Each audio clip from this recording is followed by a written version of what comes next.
oyun ile buradayıq. Bugün biz Roblox'da sağlı savaş oynayırıq ve biz oynuyoruz. Deməli, mənim daha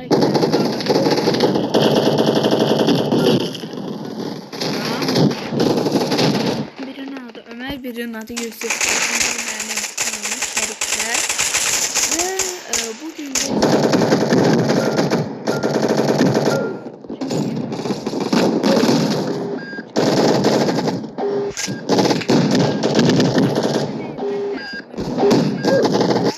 videonun altından komentlerde öz adımı yazacağım ve siz buradan mənə tutsu atı bilərsiniz.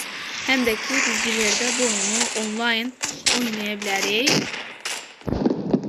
Adımı bir de belirleyeceğim. Benim adım Roblox'ta Embudon 9. Kim istese dostu atabilir.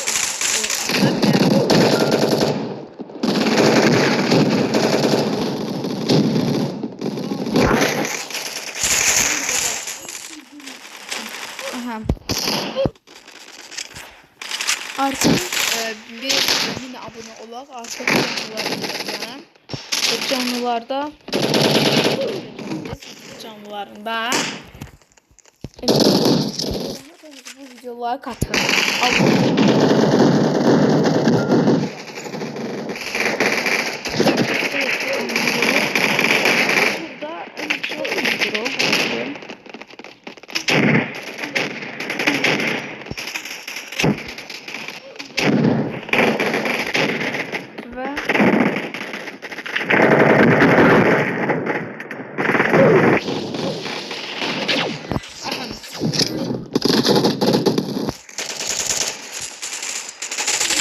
Deməli onur o.